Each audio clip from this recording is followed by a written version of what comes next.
Hello, everybody. Welcome to Radio Mythoverse for January the 21st, 2020. It's a cold January evening outside, but it's warm in here. We got some steaming hot coffee and 4 solid walls, so I can't complain.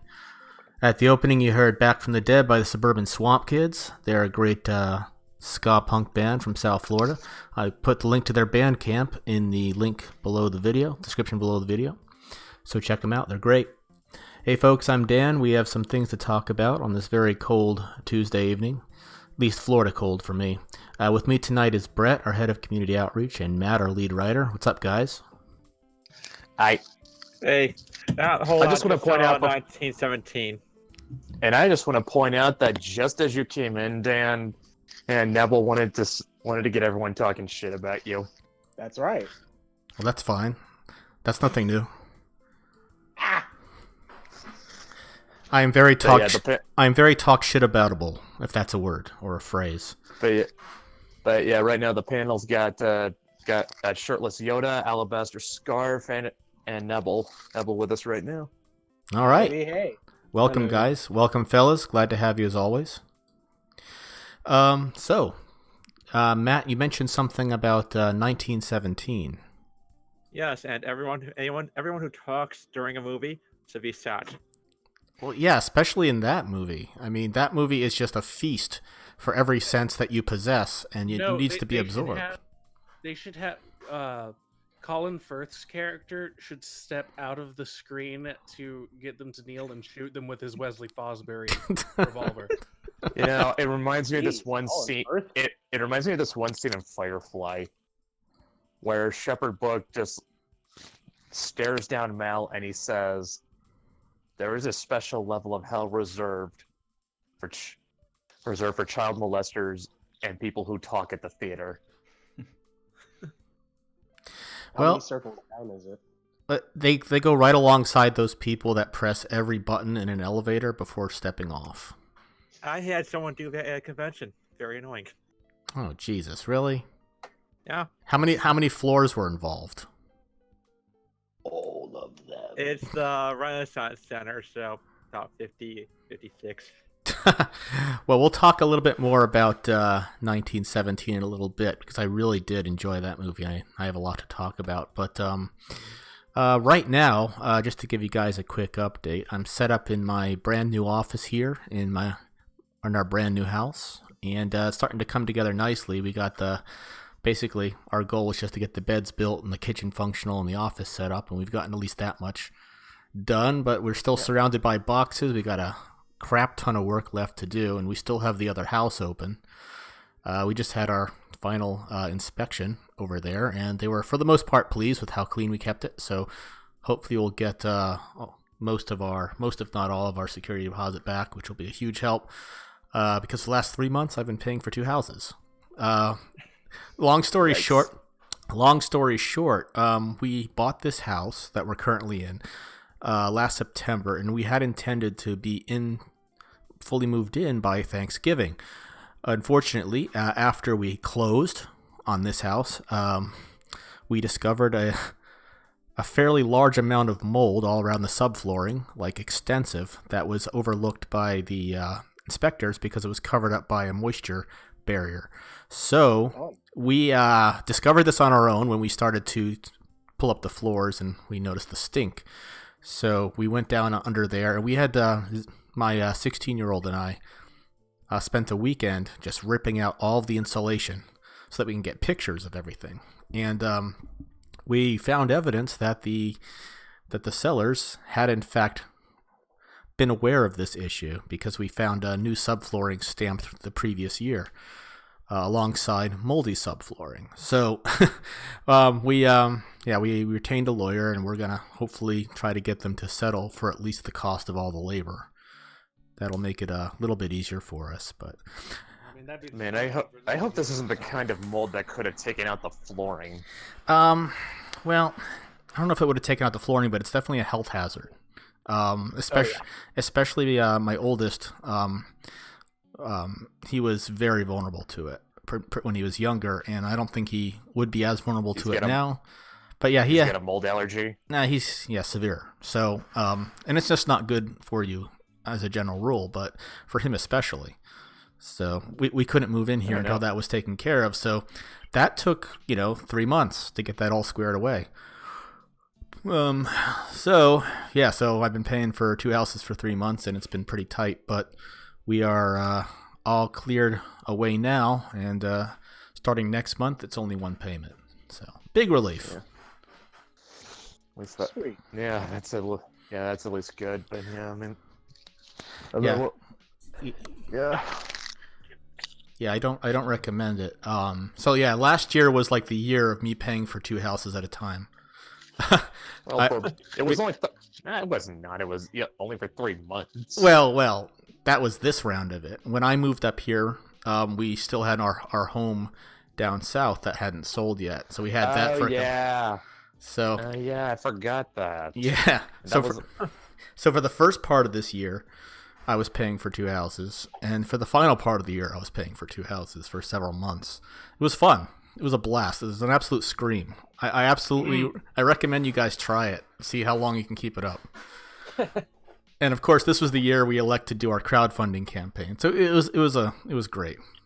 Really fun year with money. But anyway, so enough of that nonsense. The bad stuff is behind us, and let me tell you about some of the good stuff about this new house. I absolutely love this place because it's in a neighborhood that's kind of like the next best thing. It's sort of in the sweet spot between the suburbs and the country. So it's not quite the suburbs. There's no HOA. There's no community development district or any of that nonsense. And all the homes have like a lot of land on them.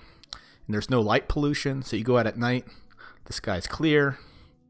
And there's like we're just a short distance away from a freight line. So every now and then you get this very faint rumbling and train horns in the distance. It's very soothing, especially when you're out there late at night with a hot cocoa and just enjoying the cold. And oh boy. And I actually went out cycling this morning at 5 a.m. and I ran into some deer on the road. That was freaking awesome. So I have to say all in all, I'm really happy with it here. And I'm really glad that the worst part of the situation is taken care of, at least for now. So right now we're just trying to get everything organized so that Jen doesn't lose her mind and I don't lose my mind. But so far, so good. I don't get train rumblings in my neck of Washington. You don't? Are you anywhere near a freight line or anything like that? No, I get something else. What do you get? Okay, so what happens to be an hour away from my house is Fort Lewis McChord. So that is a joint Army Air Force base out in Western Washington. Oh, so what do you normally have to deal with? C-5s flying over my house. I'm guessing it's not quite as relaxing as a 2-mile long train. And pretty low too. Buzz in your tower.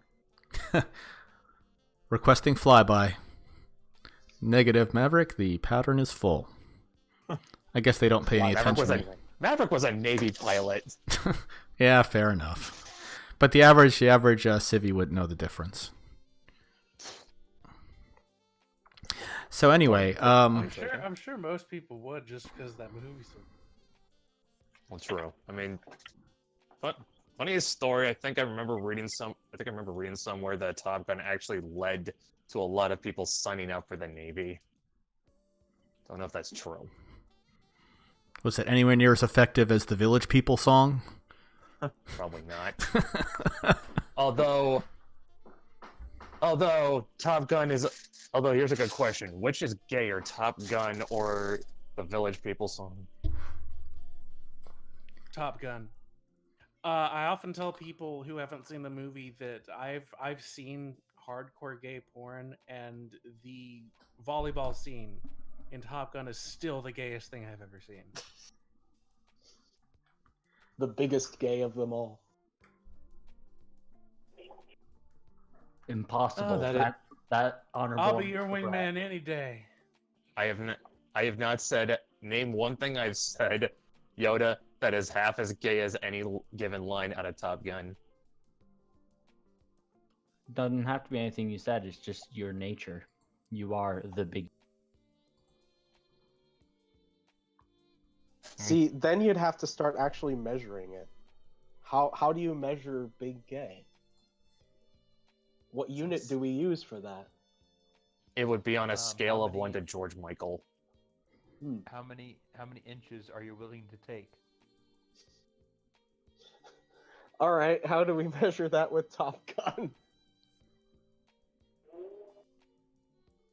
Oh, by the way, panel just opened up to include Salem, John, and Chad. Holy cow. Full house tonight. Yep. Looks like it. Salem, you're happy. Salem happens to be out in Colorado right now. Yeah, it's amazing out here. I just got out and taking my car to the mechanic, so I'm on the drive back. Okay. So, hey, Salem, how's Colorado been? It has been incredible. This is probably one of the best trips I've ever been on. I've let's see, I've climbed Pikes Peak today. I climbed Red Wait, Rock you're in Park. Colorado and Springs? checked out the amphitheater. On the day I got in, and then yesterday I went to the Red Wings and Avalanche hockey game. So, yeah, I've had a great time. Alrighty then. So, have you been able to check out the Rockies yet? Well, yeah. Tomorrow I'm heading over to Rocky Mountain National Park. But All I gotta say is if you're around Washington, you have to go out to the Cascades, particular Rainier National Park. Is there a time of year I should for that?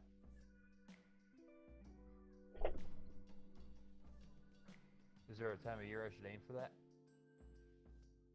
I'm trying. I would say like summer, maybe fall. No, okay. Cool. So anyway, glad everyone made it tonight. So I want to go over real quick the status of the Mythoverse comics projects. As I said on a previous stream, this month we're just laser focused on getting that print fulfillment done. And getting this part of the campaign done has been a little bit difficult due to some rotten timing all around.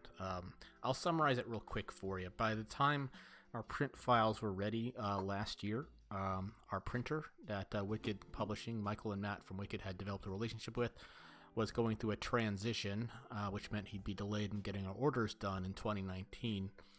So we went over our options with Wicked and said, okay, let's just look for someone else, a backup printer who can deliver the same quality, and they found someone.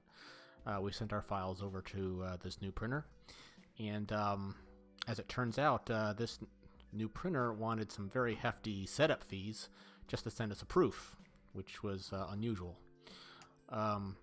So we didn't want to do that. So we ended up, enough time went by that it just made sense for us to go back with the first printer, because at this point he was ready to take our orders back on and he wasn't going to charge us all these extra setup fees. So we are expecting Wicked just let us know that the proofs are in the mail to them, and they're going to forward it over to us as soon as they get it.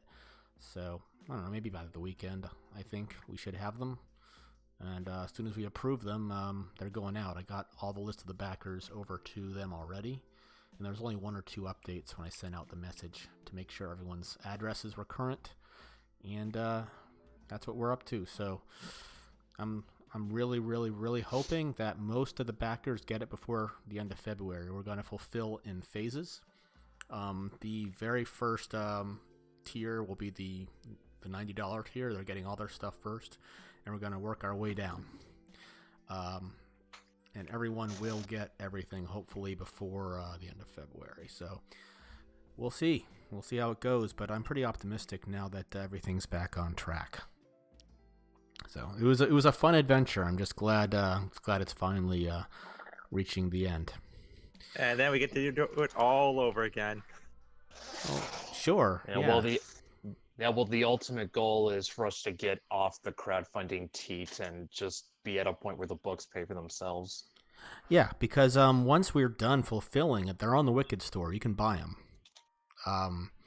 And I submitted to Comixology, but they are so god-awful slow in getting back to you.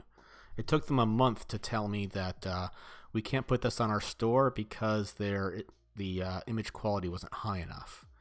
Now, yeah, so I basically I generated a PDF from 300 DPI TIFFs, and how is that not high enough? I don't understand. They say that there were some artifacts in it, as though I generated it from JPEGs, but there were no JPEGs in the source files. They were all TIFFs. They were all 300 DPI, and I don't know. It could have been a problem with how the PDF was exported, but I have to try it again. And all it does is make me lament that Comic Central went down. It was a great alternative. Sure. But I want everyone to be able to buy the books online as soon as possible too, in digital format. And Comixology is currently the one everyone always goes to and expects to be available on. Although technically, I have an app on the Mythoverse store that will let us, sell downloadable content.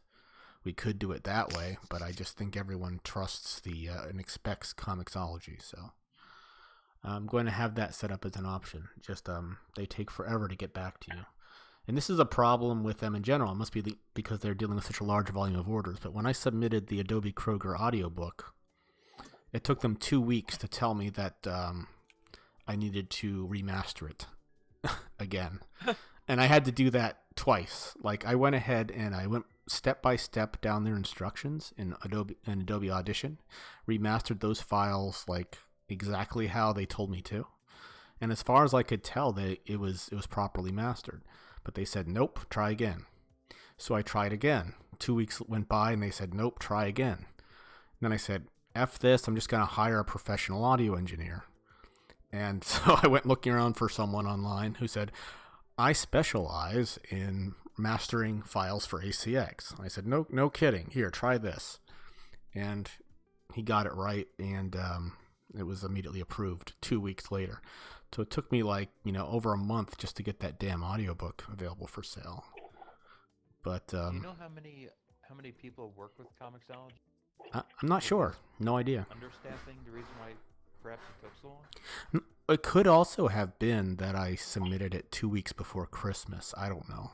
That's probably the problem. But I just resubmitted it again, and I made sure that the output file was the highest possible quality that Acrobat could output. And we'll see. Hopefully it'll work this time. If it does, then I'll get the other 2 books up there too. But you know what? I begin to think that maybe you guys should do that yourselves under your own Comixology accounts, so that you guys get paid for it. But you tell me how you want to handle it. Like, if you'd rather I do it and you go through the Mythoverse, you tell me. But honestly, well,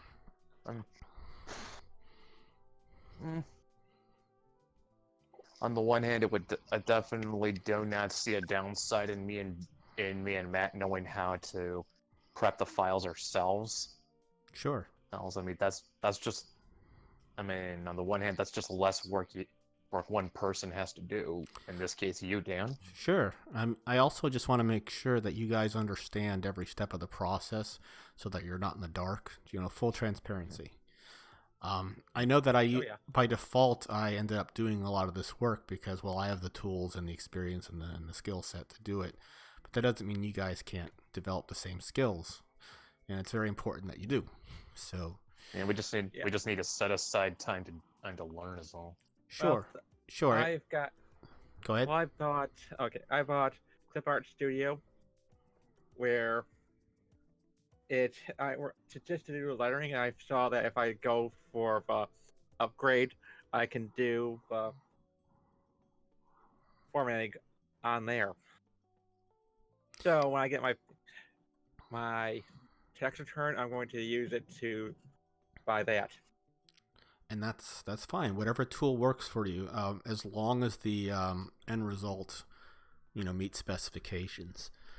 Yeah, it was a learning experience for everyone involved. I mean, like I said, the first time I submitted the files, everything looked dandy on the screen, but there was like all the files needed to be repaired, and I was not informed that they needed to be repaired, so I didn't know how to fix it. Now I do. Just one of those things that you need to be told you did it wrong before you can get it right. So the sooner you guys can go through that process, the better. Yeah, I mean, well, to be honest, like all the stuff we are kind of struggling with right now, it is due to a lack of experience and foresight on our part. Well, at the very least, we're making all these mistakes when we're still relatively small. It's like for example, I'm having Lenore do a lot of voice work for us. She's recorded like over an hour of audio for a short story we're going to have on our Patreon soon. And she's learning how to master audio. She's learning how to optimize her setup. And I'm telling her, because she occasionally gets frustrated when things don't work out. And I say, hey, listen, it's better you're making these mistakes with me, who doesn't care and is very, very patient and will help you through your difficulties, than to make them when some stranger walks up to you and hires you. So, So same thing with us. We launched all this stuff. We have a nice little community and some fans that really are looking forward to our books. But this is sort of us hacking through the jungle with a machete. And the next time we have to go through this jungle, we'll have a nice clear path, and we'll know which way to go. Ideally, a paved path. Sure, and it'll get paved it'll get paved. I mean, we'll have Lightning McQueen drag that big Betty, whatever the hell it was. I've been watching Cars a lot. Sorry, because my almost 2-year-old is absolutely obsessed with anything that can be considered a vehicle. It could be a car, a boat, a plane, a rocket, a spaceship, anything. And sit that kid in front of some Transformers. Funny that you say Transformers, because his first love that really got him into vehicles was a kid's show called Super Wings. If you're not familiar, it's basically like a very simplistic kids version of the Transformers, where they're all planes and all they really do is they unfold legs and arms. Which is funny considering there is a Transformers cartoon specifically made for small children. They were always made for children. No, I am talking about really small children. Transformers Rescue Bots, like that. That's a show intended for very young children, like younger than its its usual demographic. Looks like Neostar joined us. Good to see you. Hey, Neostar. Yeah. It's always a pleasure to see you. And Neostar is one of those guys that is just a beacon of positivity. Like, he hops in here, he does his brilliant star that shines through the night greeting, and it's always makes me think of Darkwing Duck for some reason. Terror that flaps in the night. Yeah. Yeah, and he leaves a lot of great comments on our Mytho Chibi strips, on our Patreon, or on the website. So, always glad to have him.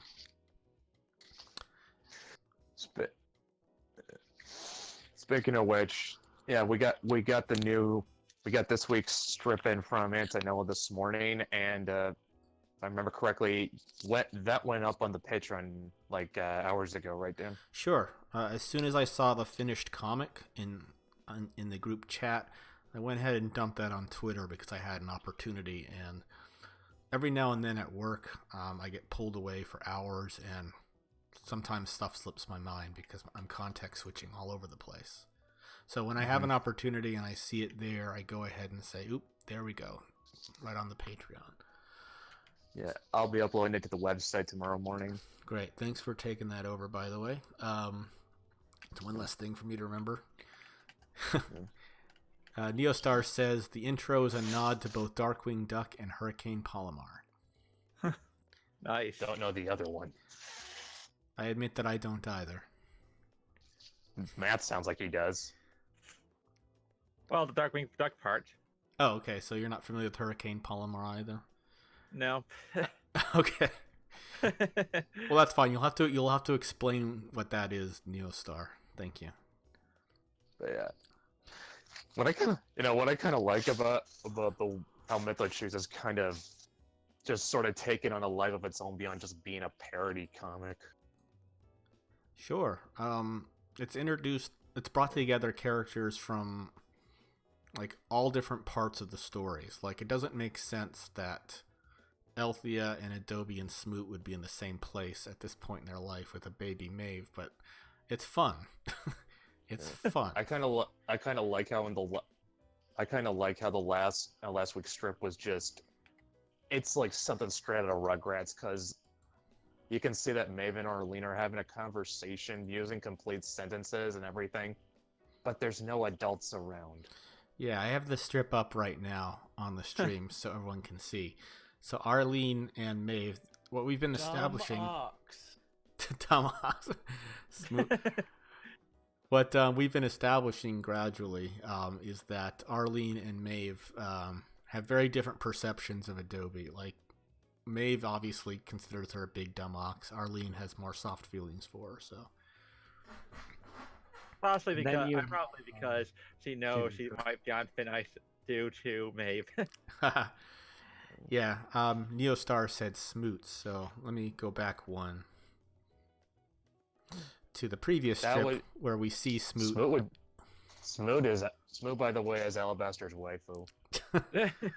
Yeah, Alabaster expressed concerns that she doesn't remember to bathe, and I said, well, she does from time to time. Not my waifu, although she is cute, but not that slot's reserved for someone else. Yeah, Smoot is one of those. If she were somebody's waifu, it would. I don't know. That would be a tricky situation because she'd forget who you were the next day, or the next hour, or the next minute. It's like, what are you doing here, man? Adam Sandler made it work, so you know. Yeah, like, oh yeah, yeah. Oh yeah, 51st Dates. Yes, this is true. My dad loves that movie. It's a cute movie. Okay. It actually is fairly cute, but you know, like most Adam Sandler films, it's like they're kind of tricking you into feeling things because it's really just, you know, an Adam Sandler movie. So there's Mytho Chibis, and yeah, we have the new one up on Patreon, and like Brett said, he'll paste the next new one tomorrow. So real quick, let's just do our community segment.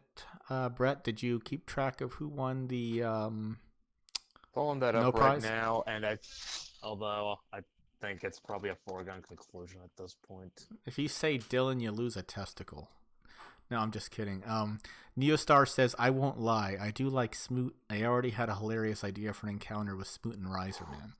Well, write it up, man. Smoot won't remember it anyway, so you could literally tell her that anything happened, and she'll have to say, okay. If you say so, man. It was Dylan. Of course it was Dylan. Well, who else would it be? God damn it. The funny thing is, like, even when he doesn't try, he still wins. Oh, well. I've come to accept that's likely going to be the outcome for the foreseeable future. So congratulations for the next several months, Dylan, in advance. Yeah, it's like, I guess the real game now at this point is just seeing if someone can comment Dylan or outpost Dylan or something. I'm not counting on it. I highly doubt that's even possible. It has happened. Just wait for me to get more stuff done. Let me get back from my. I'll win next. I am so angry right now because I am realizing that I completely forgot to base coat the leather on these Battle Sisters. We have leather pouches for some of their gear, but it's so out of the way. Oh, speaking of tabletop mini wargaming combat, has anyone ever heard of a game called Malifaux from Weird Games? Yes. Not off the top of my head, no. Cool. Have you ever had a chance to play it? No, Okay. but I've seen some of the figures. Yeah. It's kinda fun. It's a pretty neat concept. They take the concept, of tabletops wargaming, and they scale it down to like more of a squad scale, and it's more character based. So each one of your units is actually like a character within the storyline, rather than just like a generic, say this is an army unit. And it's got a pretty neat little storyline where like magic was returning into the world and opened portals to this other world called Malifaux, and it's sort of like a Lovecraftian Wild West mashup. So you have cowboys fighting undead and demons, and fighting eldritch horrors, straight out of anything you could think of Lovecraftian. And the models are very, very cool, and it's got a very distinct combat system that's based off of playing cards instead of dice. So you could actually just take any old deck of playing cards and use that as your combat system, because you flip cards and you say, oh, I got a 6 of diamonds. That means a specific thing in the game. So it's pretty neat. I played it a couple of years ago, and then I fell out of it because most of the people that were playing with me got bored with it. But they just released a 3rd edition with revised rules, and I picked up a couple of them. And I got a few folks at work willing to try it out. So hopefully I can get this started up again. I really do dig this game. And I got the Lady Justice core box set, and her foot soldiers are called Death Marshals, which would be right at home in like Jack Irons' universe. So they're kind of like cowboy Ghost Riders combination. They're cowboys with flaming skulls, and they have coffins that they can use to literally bury their opponents. Like, so they're just hauling around these gigantic coffins, and they can just encase their opponents in them and literally just remove them from this dimension. It's pretty neat. It's pretty badass. It is. The artwork is I amazing. recently started a skirmish-based kill team, which is like basically a scaled-down version of 40K. Mm-hmm. I have actually heard of Kill Team before. It's really fun. It's a significantly different rule set from 40K though. So instead of it's kind of like what Dan was saying. Instead of the squad acting as a unit, each individual character is a unit, and there are some story. Yeah, that's a good way of putting it. It's like they're solos. They're not units; they're solos. So yeah, I've as far as I understand it, it functions a bit more like a MOBA than a war game. You could call Malifaux that, because you can assemble your teams based around a master that has a keyword. So, like, let's say Pandora, her keyword is woe. That means any unit with the keyword woe is less expensive to hire than another, and they're all characters and or heroes. So it is kind of like that. And the battles are all about domination, because it's all about getting resources, like magical resources, to control territory in Malifaux. And so you have typically that kind of a combat, or you can do the standard kill the master combat, or earn a certain number of points a certain way. It's pretty neat. It's a lot of fun. All right. So yeah, so that's that. It's already about 9:36. So, Matt, tell me what you thought about 1917. It was. I liked how much they paid attention to detail with figuring out how the Germans had just left. Now, do you agree, Matt, that from the very first shot, it's shot in one continuous shot, or at least it's made to appear that it's one continuous shot.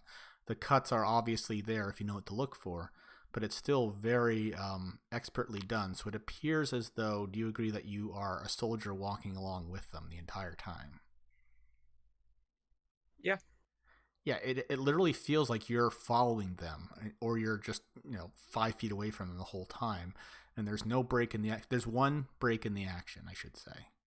I don't want to spoil anything, but Sko blacks out for a little bit and then he wakes up, and I think that's the only actual on-screen obvious cut in the entire film. And I always liked that approach. I mean, ever since Hitchcock did it. And there are a lot of films that manage to pull it off, and others that try and fail. But this one did it the best. I mean, the first. Go ahead. Oh, there have been a few scenes that function specifically because they're not. This was just a video I was watching a few years ago. It's like back when that sort of thing was getting hyped. It's like there's places where you do want to cut to build up dramatic tension. Mm-hmm. Especially like with close-ups. Yeah, I was waiting for that to happen. Like, I didn't bother to do any research about the film, so I didn't know what to expect from the cinematography or anything. So it took me like, a couple minutes to realize, hey, this is going to be one continuous shot, isn't it? So I was sitting there waiting for there to be, like you said, a close-up for dramatic purpose, but there never was one. And I think it worked brilliantly because you really do get a sense of how far they had to travel. And there were moments where the camera would pan back around to areas that they had come from. And you could say, oh, that wall is where that scene took place. And that orchard is where this scene took place. And that barn is where that took place. And you just get a sense of distance and scale. It's pretty interesting. Although there were a couple of things that were, straining credulity. But I suspended my disbelief because it was just so expertly done. Like, what were the odds that the British Army would move forward battalions without any support like that? It probably wasn't likely. It said, oh wait, we got a hole in the line. Let's just send 1,600 men up there all by themselves. No air support, no artillery, nothing like that. Let's not reconnoiter the land with our planes. Let's just move everybody up there and attack, because it looks like the Germans retreated for no reason. Well, they did try to explain it away as the colonel being a man who likes to fight. Right. And wasn't the retreat, and I may be getting the dates wrong, but isn't one of the big retreats that the Germans did as a part of the whole Hindenburg Line thing? I'm not sure if the dates line up or not, like you were saying, but this whole film was just based off of a story that the director's paternal grandfather told him. So we aren't sure if this actually is authentic or genuine or not, as far as I know. But it's an adaptation of stories anyway. But I think one of the most interesting things about it is that a simple thing like getting a message to somebody, we take for granted that all you have to do is text someone. But obviously back then you had to take a piece of paper and risk death to personally deliver it. And if you were really lucky, you had telegram lines that hadn't been cut by enemy bombardment. Yeah. But when they finally went up over the wall for the first time and into no man's land, just the sheer hellscape that they had to walk through before they even made it to the German trenches. Like, you see the remains of a wrecked Mark I or whatever tank there, craters with desiccated, decayed bodies in them, rats and crows everywhere. And if you can appreciate it, a lot of these men were just boys. They were probably in their late teens, early 20s. Some of them couldn't even vote yet. Here they were going through hell on earth without even their franchise. But yeah, the performances were great. And had a lot of really surprising moments. Like, I was not expecting certain things to happen when they did, so soon. I won't spoil anything for those who haven't seen it, because it is something you should experience. It's like after the MCU ended and Star Wars wound down, it's like all these like over the top genre films. It was so refreshing to get like Ford versus Ferrari, The Joker, and 1917 all in a row. You know, these are films that are taking me away from that constant bombardment of the spectacle and just allowing me to connect with real people again. Oh yeah, it's gonna be interesting when the new Dune movie is finished. I on one hand I'm excited to see it adapted again. On another, you know, it's just a damn hard book to film. I mean, just so much going on.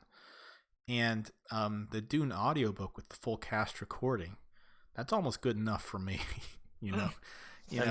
I mean, if you want to see about as close as to, if you want to see the best way to really adapt Dune into a screen, honestly, the sci-fi miniseries at least had the right direction. But it's extremely dated. Yeah, I know. I am not saying it's not. I'm not saying it's flawless. I just said it had the right direction. Yeah, the aesthetics, the costumes and the sets and the effects are terrible. Even at the time. For the time. Yeah, even at the time. And there were some missteps with characterization. Like at the beginning, when Paul first meets the Reverend Mother, Gaius Mohaim, he was supposed to be like sort of intimidated by her. But in that adaptation, he just hurls the voice right back at her when she tries it on him. Like, yeah, no, I think he's not supposed to know what the voice. Oh, never mind. Go ahead.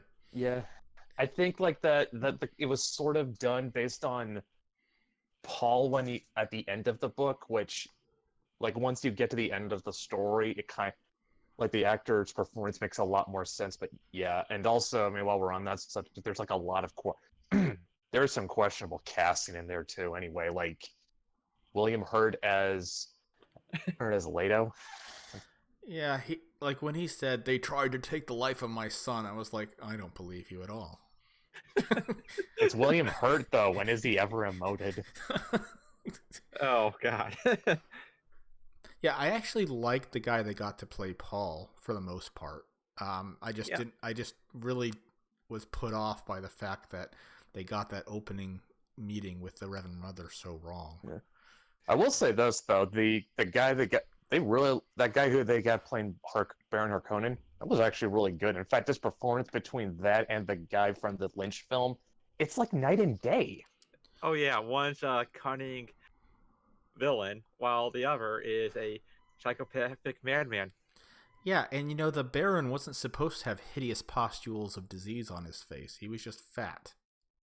You know, and he was supposed to be like extremely creepy, you know, not disgusting, but creepy. You know, he's always going after the young boys and all that. It's disgusting. How shameless he is about it and doesn't care because who's going to stop me, right? I can do anything the hell I want. And I definitely got that vibe from the Baron Harkonnen in the sci-fi, but in the David Lynch film, he was just this grotesque, like festering corpse that was somehow still alive. And that really was not how he was supposed to look. Yeah.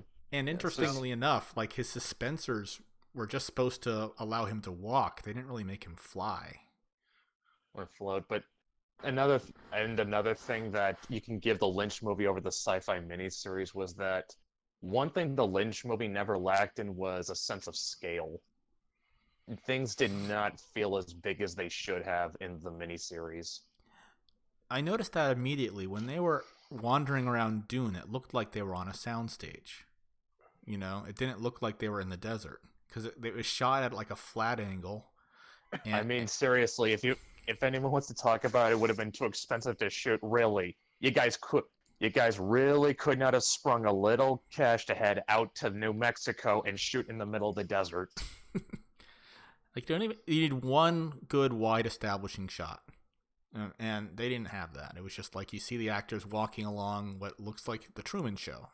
You know, it looks like there's a freaking painted wall right there, and they're walking right next to it. And, yeah. I mean, I kind of liked how they tried to depict the weirding combat. where they kind of like had little bursts of speed and all of that. But that really wasn't what weirding was. The thing is, it's if you remain completely faithful to the book, it probably won't be that exciting to film. So they obviously had to take some liberties there, but Yeah. definitely not as much as David Lynch took with the sound devices. Yeah, it's just but yeah, it's just like it. Like I said, it at least had the reason though I will say it sort of had the right direction though is just because there was just so much in that one novel that you cannot tell within the confines of probably even a 3-hour movie. No, you definitely need a miniseries. There's just too much going on, too many characters, and they're all important. Like or if anything, do what really Scott tried to propose and split the book into 2 films. Well, Lynch had a lot of studio interference, and there's a reason why he's disowned this film and refers to it as a studio film. Yeah, and Brian Herbert reported that Frank Herbert saw a 5-hour cut of the film.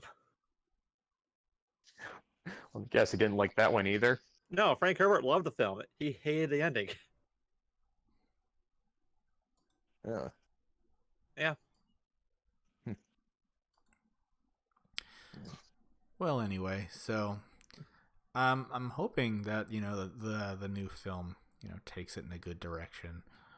I just hope it doesn't turn into a CGI nightmare. With characters doing ninja flips and given who's directing it, I would expect that. Well, I'd have to say probably not, mainly because from the dreamy sequences that have been reported, it seems like he's going to go into the visions that Paul has.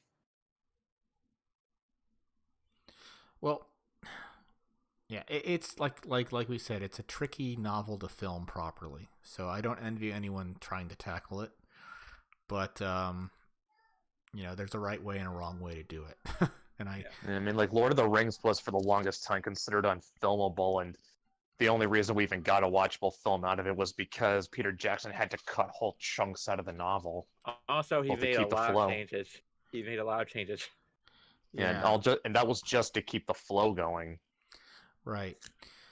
So, like, I don't mind that he didn't add the Tom Bombadil stuff because, that was some good world building. It really didn't help the narrative, and so it didn't really need to be there, and that's fine. But then he shifted things around. See how you could film Tom Bombadil? Maybe as a short film. Okay, I'm one of those people who's like, you need to slavishly follow exactly, and even I'm like, Tom Bombadil's gonna weird 99% of all people out. They're gonna be like, what the fuck is going on? Yeah, because a normie would just say, why the hell? Like, if the ring doesn't affect them, why doesn't he just destroy it? Like, there wouldn't be a single YouTuber that wouldn't pick that apart. So. Oh God. Because even Tolkien said he didn't really advance the story. It was just kind of like it was world building, and that's fine. But on film, it would have ground the film to a screeching halt. Yeah, but the only way I can see that sequence working is like as an out of context short film. Yeah, I mean that's fine. I'd watch it. Sure, why not? But I definitely wouldn't want that in the movie itself. It definitely would not enhance the experience. So here's the big question about Dune. If they get to God Emperor of Dune, do you think James McAvoy is going to reprise his role as Leto II? I mean, who wouldn't want to be a giant worm with little flippers and like tiny little T-Rex arms? That's actually going to be interesting to see how they handle it. I've seen some artist interpretations of that. They're interesting. Also, some of Trump. Because of course they did. Because he's the God Emperor. Yes. At least I prefer it when they do him with the 40K God Emperor. Yes. I mean, that one at least looks cool. Yeah, but played And over a it- second, even though it doesn't look cool, he does have good intentions behind them. Behind I every still say that the move. best God Emperor was Salvador Dali. We never Yeah, got but to yeah, see the thing is just that the root. Yeah, I mean, like he has good intentions, but yeah, the thing with the Golden Path is that it's going to suck for a lot of people initially.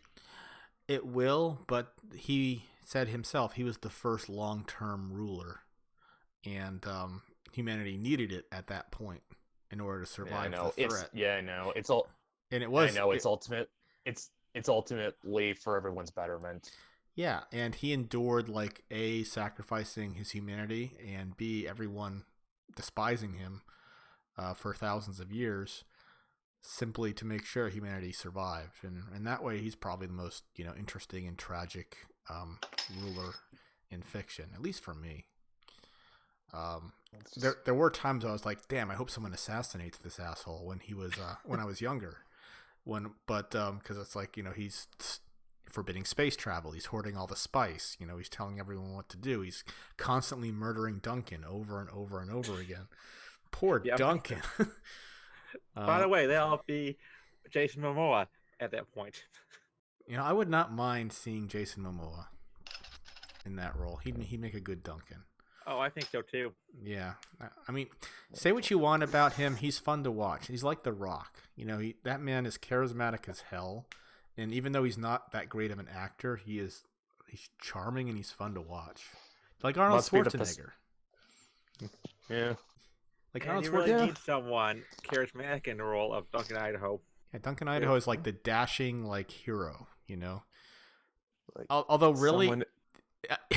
If you haven't read Sandworms of Dune and how it all is supposed to end, just don't skip it.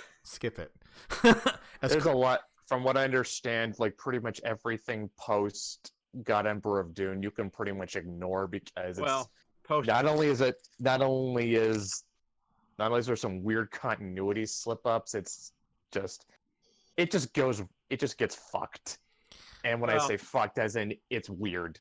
Well, all I have to say is that you have to just ignore everything after Chapter House Dune. Right. When his son when it takes over, it's clear who the better writer is. he's no Christopher Tolkien. Like he's not that kind of a herald of the a steward of the IP. He just gets everything wrong. And I just for shits and giggles, I picked up the audiobook of Sandworms of Dune for a credit, and there were times when I was like, how old is this guy? Is he 12? Like the way he's writing these interactions between these two ancient enemies. Oh god, it was so terrible. To get even worse, it's also Kevin J. Anderson. Oh. Neostar says, I do have a soft spot for Jason Momoa. Hell, I have a Riseman character loosely inspired by him. Well, I don't blame you, man. He's definitely a fun guy to watch. And he definitely elevated Aquaman. That movie without him would have been a complete mess. It was basically a complete mess, but I really enjoyed him in it. I want to make like a video or something just analyzing the opening scene of Aquaman, though, because it's so well done, especially from like a story perspective. Like you introduce the hero, what they're about, you introduce their flaw, and you introduce villains whose story you kind of care about, and you see how the hero's flaw leads to the villain becoming like a threat. Sure, there should have just been that one villain or the other, though. Like I would have been fine with Black Manta, whatever his name was, being the only villain. That would have been cool. We didn't need to have that whole massive. That's what they should have done. Yeah, they really should have. Because that was I could have at least seen a team up between Black Manta and Orm. They've worked together before. Yeah, there's just you need time to connect with the characters' individual motivations and arcs, and when you have two villains with I don't know, having both those conflicts just made the movie feel a bit bloated to me. Yeah. Honestly, it wouldn't even have been that hard. I mean, Orm wants the throne of Atlantis, Black Manta wants money. Easy. Anyway, yeah, we're coming up on 10 o'clock, so I'm going to go ahead and get my game ready for hour 2. I'm going to try This War of Mine. Has anyone ever played that one? Was that the one we were playing last stream? No. This is something else. Oh, wait, I think I do know this one. It's like you've got a bunch of people trapped in a house. Yes. And it's all of them trying to survive in the middle of a war. Right. I think it's inspired by a conflict from Serbia? The Siege of Sarajevo. The Bosnians, there's like a 4-year siege in, was it early 90s, early to mid 90s? And it was like the longest siege since like the Second World War or something like that. And a lot of civilians were trapped in the city. And like, you said Second World War. Are we talking like what, the Battle of London? Siege, like, Stalingrad or any one of those places. Yeah, the Siege of Sarajevo. Let me see. I'm going to look that up so I can get the dates right. Okay, so the Siege of Sarajevo lasted from April the 2nd, 1992 to February 29th, 1996. So it went on for 3 years, 10 months, 3 weeks, and 3 days. So, Jesus Christ. So during that time, civilians were trapped in the city and had no outside help. So, yeah, this game was based on that. So, yeah, like you said, you play a group of people that are in a bombed out house, and you have to survive until the armistice, basically, until one side or the other wins. And the gameplay revolves around during the day you have to build survival equipment, you have to manage your supplies, you have to trade with someone who occasionally visits your house, and at night you have to pick one of the survivors to go out at night, because that's the only time it's safe to leave the cover of your house for fear of snipers and or soldiers. So at night you have to go out there and scavenge for supplies. And each one of the different people you can play has different backgrounds that give them different advantages or disadvantages. Like you can have an ex-soldier who's good at hand-to-hand combat or better with weapons, or you can have like a teacher who's good at diplomacy or calming children down or whatever. And you can play with children, which makes it much more challenging because they can't really do everything the adults can do, and they just consume resources. So let me see. It sounds heartless, but that's how they program the game. So if you want an extra challenge, you can play with kids. So let me see if I can get this game up here. I mean, around you can try to eat them. Oh, no, you don't want to do that. Let me see. I'm just saying, if your goal is to win the yeah, the goal is just to get at least one of your people to survive until peacetime. And obviously you want as many of them to survive as possible, but sometimes you can't. So, yeah, I'm just going to go ahead and just play a random group of survivors. Let me see.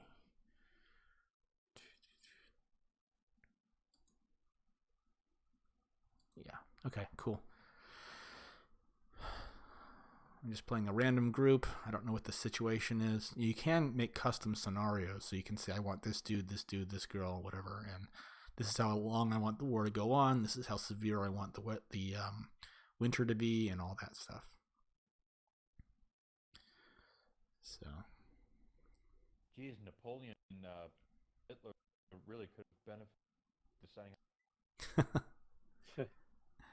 Yeah, so this was like a unique twist on a war game in which you didn't play soldiers, you played, civilians who were just trying to survive. It's kind of like a dollhouse kind of thing. You can invade Russia in winter. There was, I think, like the Mongolians or something did it. Yeah, only the Mongols.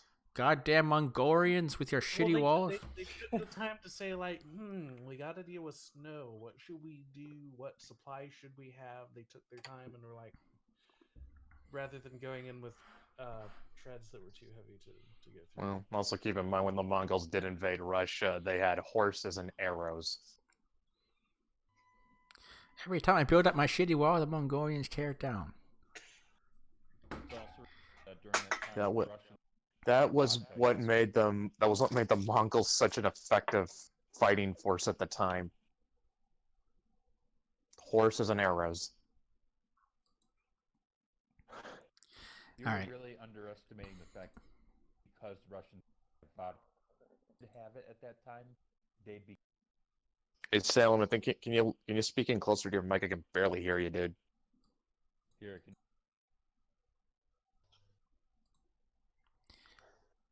Yeah, so the first part of this game, you just have to salvage everything you can and clear away as much of the debris as you can to get ready for the first night. All right. And go back to world building a little bit. We had some fun yesterday in the Discord. How so? Yeah, oh yeah, that's right. You and Matt completely missed out on this. Yep. Yeah, unfortunately. I've been pretty tied up. Okay. Double, you want to tell him?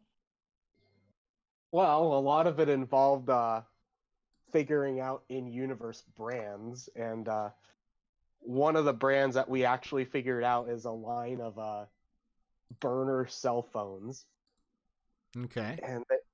and they're produced by a company called TTR Telecommunications. I'm gonna put. I mean, can he see it? Or can he see the chat? Dan's got the game playing right now, so we're not gonna be able to show it in the feed unless he pulls back. No, that's fine. I can do that. Where is it? Where do you have it linked? Concept art. It's in concept art. You can. All right. Actually, I'll just post it again in concept art. But yeah. Oh, I see it. So. I see it. Oh, you do? Yeah, give me a second. I'll bring that up. Yeah. And when you look at it, it's just like, this is just so brilliant. This is like one of the best in-jokes I've ever seen. Yeah. All right, so it should be up there on the stream right now. So TTR Communications. Yep. What's the logo look like to you, Dan? What's the logo look like to me? Yeah. Honestly, it looks like a pizza. It's No, I'm it's kidding. not Almost. What It does is it look like? TTR. Yeah, tell me what it's supposed to be. I'm drawing a blank. It's a TTR tater. It's a potato. Tater. They sell potato phones. Oh, okay, I gotcha. So, because you immediately toss it and burn it. Gotcha.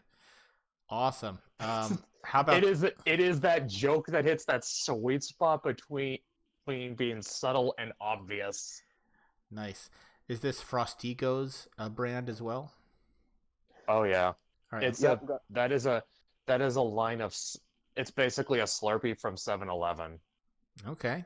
I have that up right now so everyone can have a look at it.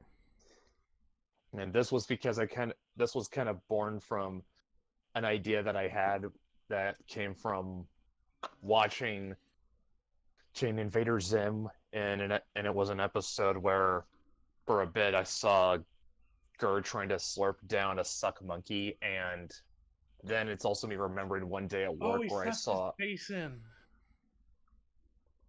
What's that? Say what? The little doggy costume Gur has, he sucked his face in while trying to slurp it. Probably. I don't remember it. But yeah. It looks like he's sucking the brains out of the slushy. I mean, I think we came up. I think somebody, I think was probably Nebel or Chad, who came up with a idea for a commercial where where this Wendigo mascot captures snowmen and grinds them up into a Frosty Go. While I'm in here, I'm seeing some artwork by Ginger. It looks like. Is this Bree, the character concept? Yes. Okay, that is Ginger's artwork, correct? Yep. She is a new character that is going to be appearing in issue 2. Do you want to show that off, or do you want to just save that for spoilers? I'll leave it. I just noticed I think I'll leave that. Yeah, for now. There's still there's a lot to go in there. How about Get Out Burger? That's that. Neville, you want to talk that one? Get Out Burger is this universe's version of In and Out. And Get Out Burger. That doesn't sound very inviting. It doesn't sound like they want my business. well, it's supposed to get in, get your burger, and leave. Yeah. It's like that, what is it, that Wendy's commercial where the guy orders and then the guy behind the counter just says, step aside. What? Step aside. What? Step aside. Sir, step aside. So it's like, get the hell out of my face. I don't want you anymore.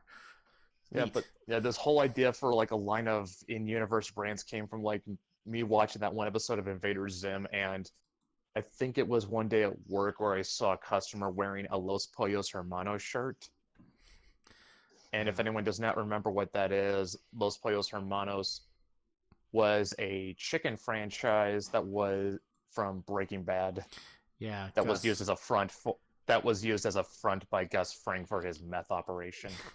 Speaking of Gus Fring, he's in The Mandalorian. And then the Gus Fring's meth operation was just a front for his revenge plot against those guys. The cartel, yeah. Fascinating character and fascinating show. Has anyone seen El Camino? Do you mean I El Camino or Better Call Saul?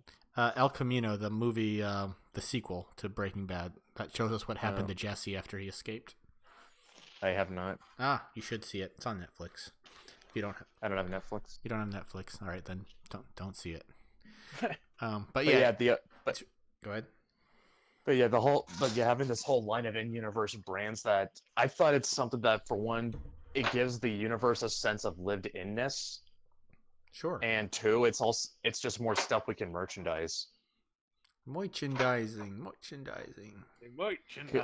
Where the real money from the movie is made. I couldn't reach my button fast enough to say it. But it's kind of fun. But it's just kind of fun because, like I said, it kind of gives the universe a sense of lived-inness. It's like we don't have to reference real things. We can make this thing feel like its own place. Sure. Yeah, absolutely. Instead of like this being the world outside your window, you're just getting a peek into another world. Neostar says I should really work on some of the establishments in my own series, and sounds like you should. Sounds like it's a lot of fun. Like I said, those little bits of world building, like I said, it makes the world feel more real. Sure, absolutely. As long as we're showing artwork off here, let me see. I wanted to show the completed inks for Adobe Kroger Demon Commander Issue 2's cover, which was completed last week. Let me see if I have it right here. Yep, there we go. So this is continuing in the vein of the previous comic, in that I make sure to depict an event that actually takes place on the interior on the cover, because I really miss when comics used to do that. So what we have here is a depiction of the drastic escalation the combat takes in issue 2, when Mason manages to activate a pair of hulking marble golems, and Adobe must battle them by herself as Reese rescues the girl. So is this the one where Adobe's jumping? Yes, this is the one where Adobe's jumping. It took me a little bit. When I saw it on Twitter, it took me a little bit to figure out what was going on. To me, it looked like she was high stepping, and I'm like, why is she marching? No, she's in the middle of backflipping over a giant warhammer. You can see that more clearly now in the stream. Now, these two characters, for those who can't recognize them, these are two of our good friend Tank's main characters. And he was such a huge help to us in the campaign that I actually rewrote this entire battle to feature both of his characters in the roles. The battle actually went far different in the original script, but I said, hey, you know what? I really appreciate everything you did, Tank, and you've been a great friend over the past year. So guess what? Adobe's fighting your characters. So that is Lucia and Gunnar, I believe. Because I asked him, like, which of the two characters carry huge, giant, hulking, two-handed weapons? So he said, oh, Lucia and Gunnar. So I said, okay, great. Just give me some designs, and Leandro pounded this out. And here we go. So this is exciting as hell, and Leandro has turned in outlines for the battles, including this amazing 2-page spread that I cannot wait to show off. So, yeah, issue 2 is going to really pick up the action a bit. I wanted it to be like a huge ramp-up escalation, which will result in this massive climax that will change how the characters relate to one another moving forward. So that's that. I hope she gets to interrogate Mason at the end. she The numbers, Mason. What do they mean? Where's the detonator? Where is it? Where is it? Okay. So anyway, that's that. So I'm gonna go ahead and get back to the game here. All right. So let me see. So yeah. So basically, you scavenge all of these little parts that you can craft into important things that you can use to make medicines or bandages or heating tools, because heating is very important. Yeah, this studio really loves to play around with people freezing to death.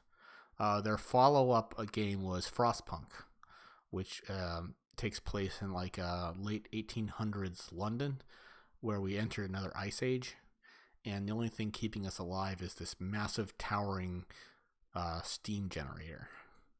And the entire. I mean, if you want to play a game, where people can freeze to death, just play Oregon Trail. Yeah. Yeah, that froze to death by dysentery.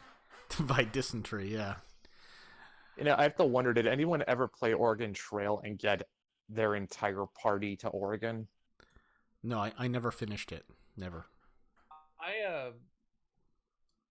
I'm pretty sure the death rate along the games of Oregon Trail are higher than the actual Oregon Trail. Probably.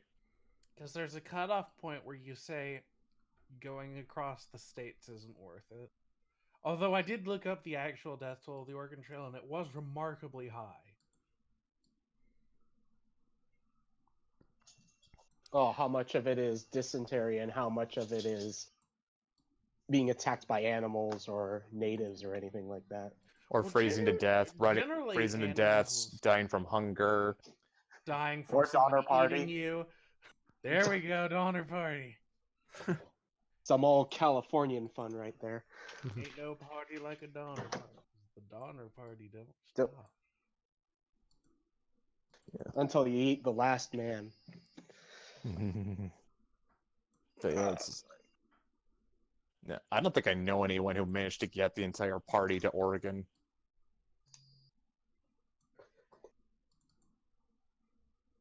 Like, maybe you got one, maybe two there. I played back when I was in school. There was like a class I was in we got to use the computer a little bit, and they had a Oregon Trail 2. And I think the furthest I ever got was probably like a little bit past I think maybe like 2 states over from my starting point. Oh. Remind me again, where do you start from in the Oregon Trail? In 2? I think you start in like Maryland or something. I thought in the original you started off in Missouri. Maybe you do. I don't know. Because that's about where it starts. Around Kansas City, Missouri, right? Let me double check. Yeah, oh yeah, the Oregon Trail starts in, let's see, the games. Not the actual trail, the games. Yeah, let's see. First one. Huh.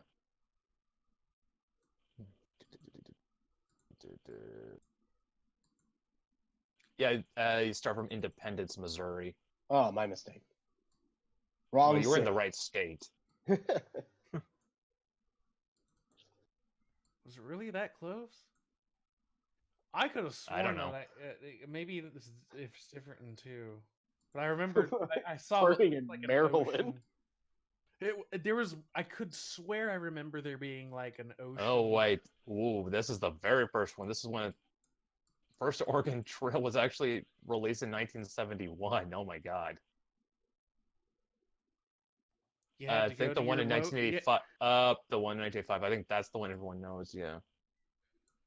Says the player can Back choose when, to be. if you wanted to play your computer game, you had to go to your local university. Yeah. Tech Okay, department. so the 1985 version says player can be a banker from Boston, a carpenter from Ohio, or a farmer from Illinois. So it gives you like a background to mess with, so it determines like what kind of resources or skills you might have. Exactly. Each profile has a specified amount of money to spend at the supply store. Like the banker has the most, but the farmer has the least.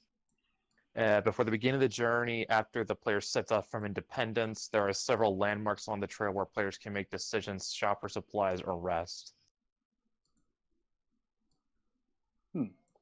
This is also the version that has the hunting, which is the only fun part of the game, supposedly. So the legends say. Days of yore. They actually had this game in my school's computer lab back in middle school. It was in my school's in my elementary school. I went to school. I went to college. I mean, for all we know, Dan could have played the first version of Oregon Trail. I wasn't alive that long ago. The first Oregon Trail came out in 1971. Yeah, I would not be born for quite some time after that. I'm not that old. I mean, I'm old, but I'm not that old. Yeah, my dad probably would have played it.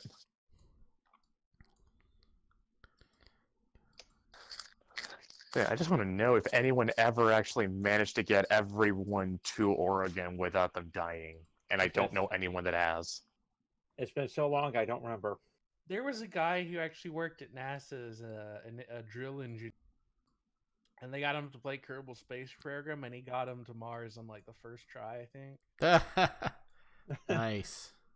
Jeez. So does that mean not only did he get him to Mars, he's like, so typically, for budget concerns and resource saving, you want to make sure that you only have as much fuel as you need. So we're only going to give him this. So there was like no buffer zone on when he. Sounds like NASA. But he did it. I guess so. Well, to be fair, they don't have much Take of a a budget NASA engineer on the with. Oregon Trail. You'll get there. You'll get there with the minimum required amount of water and beef jerky. Well, with NASA, they don't have much of a budget in comparison to some of the other departments. I think it was only about 5 years ago when they started making new fuel.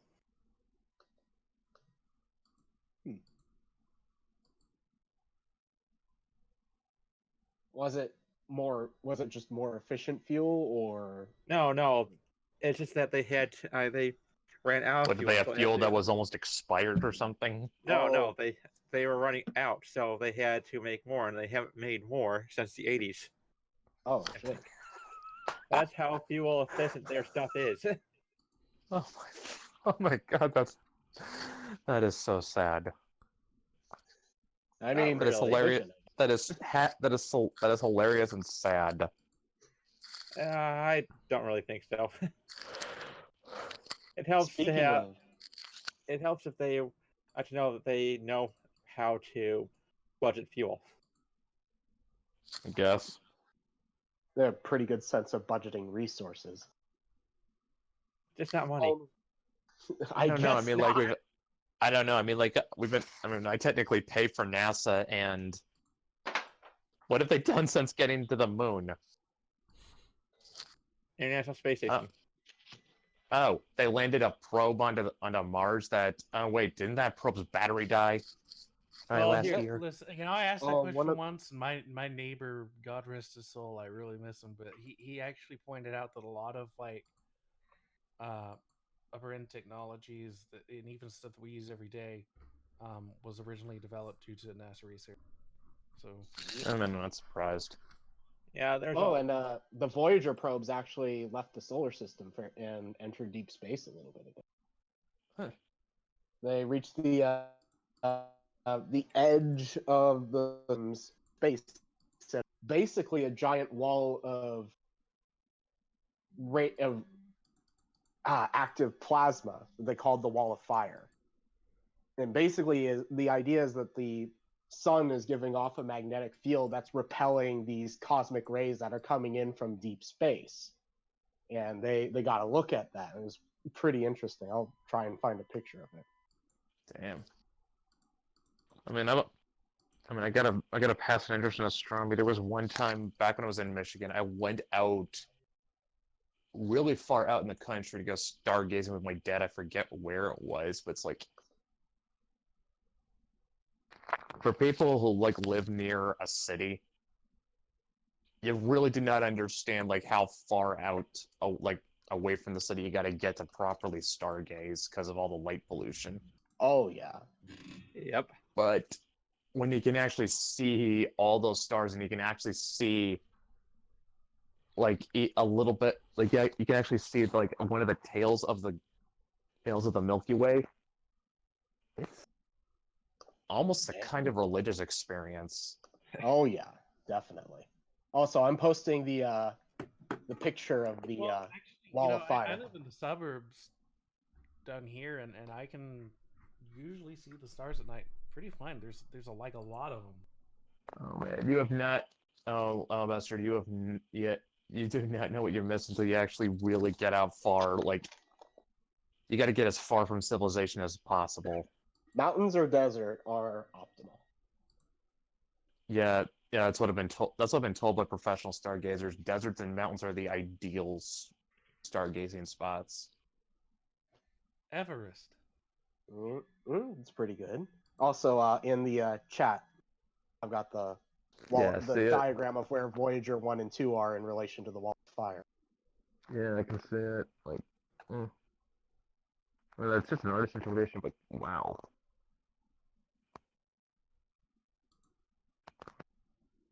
Yeah, it's pretty crazy. Yeah. You know, kind of to bring it back to the whole world building thing. This Matt's gonna know what I'm talking about when I bring this up. So there is a channel that I got into that through Matt called the Black Pants Legion. It's primarily Hey, can you battle guys hear tech. me? Oh, hey, Dylan. Hey, Dylan. Oh shit! Yay! It worked. Okay, so yeah, but yeah, I mean, Black Pants Legion is primarily a battle tech channel, and I think like was it their last video of 2019? It was the one where they were doing that art roast, right? Yep, I believe Yeah. so. Yeah, that was. Oh. I can't remember if it's the first or the second one, but in one of them, there's a little political cartoon from one of the books. You know what I'm talking about, right, Matt? I think so. It's a compelling political cartoon about how like they have a giant nail. They don't know why they have it, but it fulfills their quota for giant nails. Yep. Hey, so what I missed so far? We're looking at the Wall of Fire right now on the stream. The Wall of Fire? Yeah. Anyway. Which is actually pretty. That is actually pretty cool. There's another little bit It makes you wonder if there really is a great galactic barrier. All right, talk about the thing Neville posted. Yep. Yeah, I'm looking at it right now.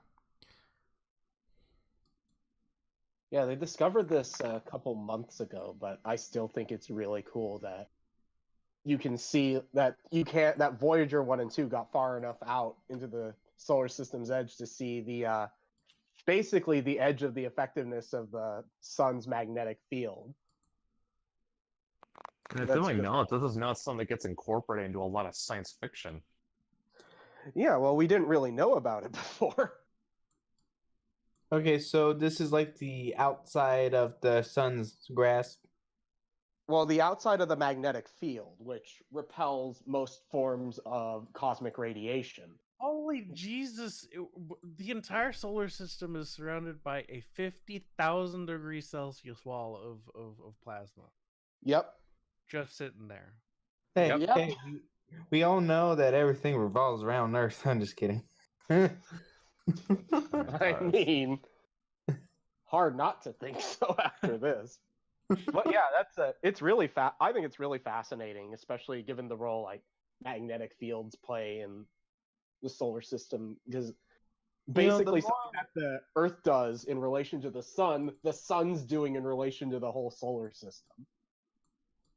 With all the new things we've been learning, like just think about all the possible science fiction stories they could tell just with minor details such as, Yeah, I gotta wonder Try to what get even out of the wall of fire.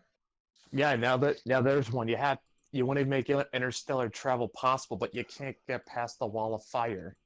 right. I guess that's why the aliens haven't come yet. What up, bump, dead. Or like maybe some ancient civilization, in order to keep people out, created the wall. Well, of then what? fire. Well, then what's Aliens. maintaining that wall? I If can it's feel not my hair naturally- getting messier already. Clearly, it's not clearly the Greys are paying for it. Be made of fire. No. Listen, when deep space sends us their people, they're not sending their best. They're sending their tropas, they're sending their Greys. Some aliens, I assume, are good people. But you talk to the Space Force and you know what we're getting.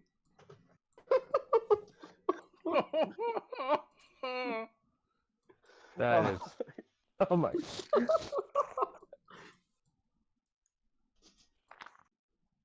Oh my. On another space related note, because we're kind of on that kick right now. What the hell is space so funny? Space is hilarious. Now, something that because I also have a penchant for listening to creepy, weird noises that give you nightmares. One thing that popped up in my YouTube feed again was the Sounds of Planets video. I friggin' love that shit. Basically, every planet sounds like it's screaming. It's amazing. Oh, I love it. That's right. Between this and number stations, I listen to real music. Oh fuck! What was that? Thought it was Dylan. Was it? That was not me. No, it was me. I don't know. It sounded like somebody was reading. Yeah, that was me. Oh my god! He's secretly Ross. Oh my goodness. Oh yeah, I did put it in cool videos, but it's probably not a good idea to play it over stream. Yeah, would not. Because Yeah, would not Saturn. play. Yeah, do not play that, Dan, unless you want ear rape. Well, I will Saturn will not. give you serious ear rape. Saturn is a fucking hellscape. You know that thing where they Well, it's got one sound gigantic and it's a- planet-wide storm. Why wouldn't it? they need a version where it's that same video, but when they get to a certain planet, it's a woman moaning. that me. See, I want it to be Venus, but I feel like that'd be too obvious. Way too on the nose. Or we get to Pluto, because we don't actually know what that sounds like yet. Pluto's not a planet anymore, remember?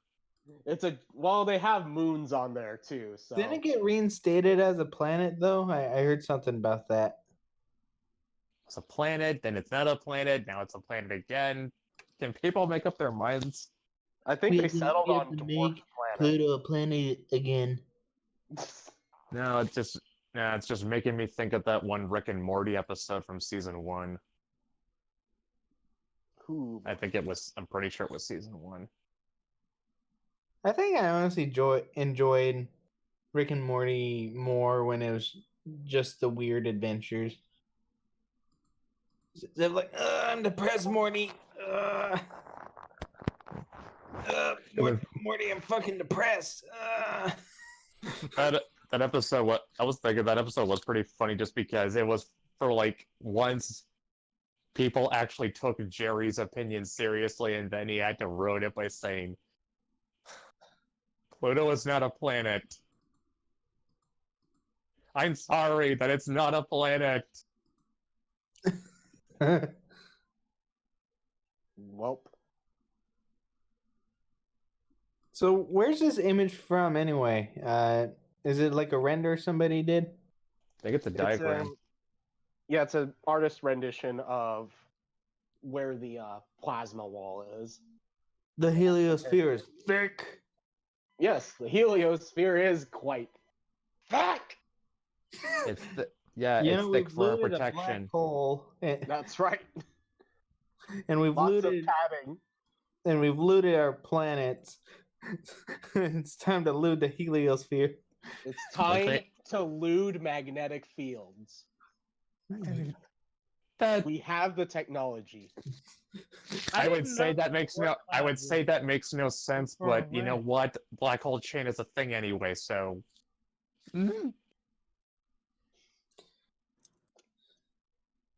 just have heliosphere Chan pushing plasma wall Sama. Oh my god. That's a good idea. I can't draw anything for until like Friday, I think, because no, my tablet's getting fixed. Actually, now that I think about it, since it's the magnetic field of the sun, shouldn't that be Sun Sensei fighting plasma wall? Yes. It's a huge, or like DBZ a Pokemon battle. Or a Pokemon battle. Or the maybe magnetic field is another waifu that Sun Sama sends out at the plasma wall. Or it's like her special move or something.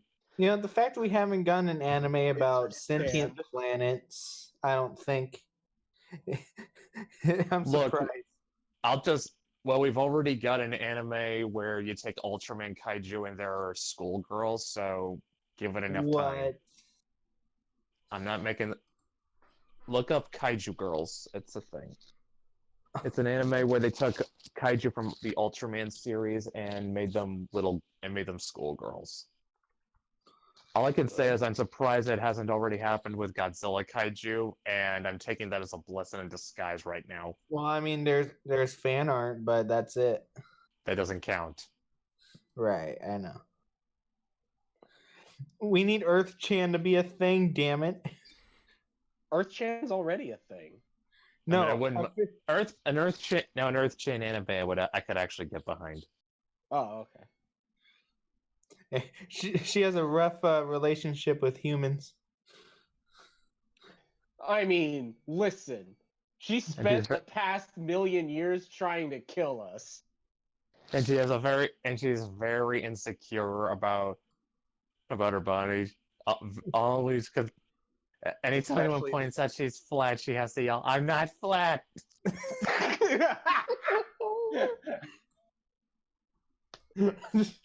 People keep trying to tell her she's flat. Oh my god! Just look at that joke works on so many levels. Oh,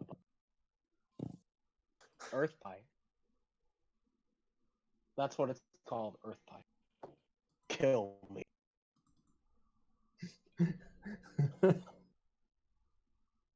Oh man. Yeah, so how do we fit in the screaming noises that the Earth makes out in space in? No idea. Well, I guess it's more like a howling noise. It just sounds like wind. Right, we need a version of that video where it's just like different like ear rape things and like I don't know, like the pizza theme from the Spider-Man 2 game, but it's the ear rape version. Oh god, no.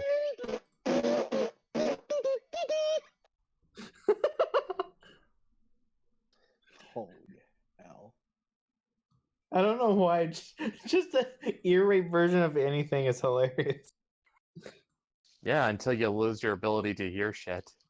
Well, you turn that shit down. Duh.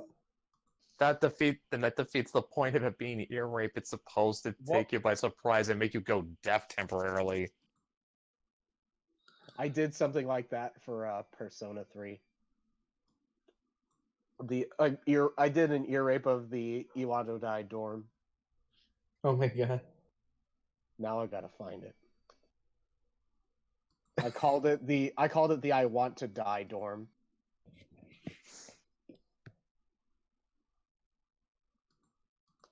All right, I found You it. really don't appreciate Edge highlights in miniature painting until you see them for yourself in person.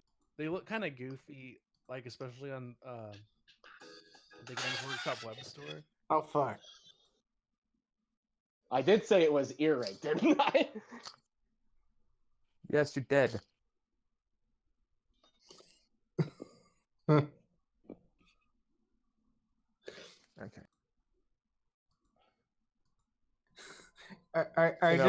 Just imagine somebody who's not in a chat right now just watches it and then suddenly ear rape. Looks like that would be Chad. No, he's in here. He should be hearing us. He's typing in the chat right now. Good. Good.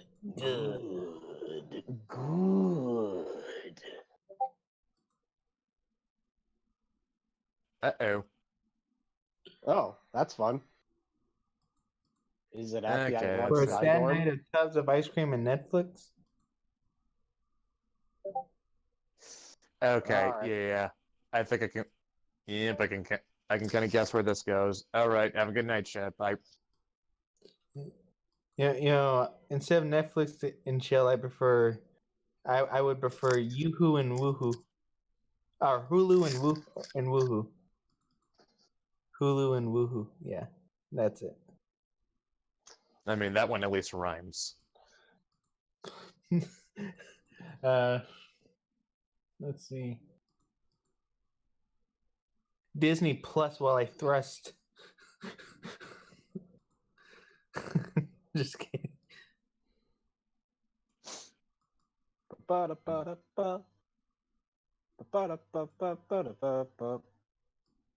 Okay, now it's awkward. Yeah. Star says, I always thought the Earth was pretty thick. She's practically made of layers. I mean, Does that's that mean technically. Does it mean the Earth is an ogre? She has layers. Fuck. Planets are like onions. Oh my god.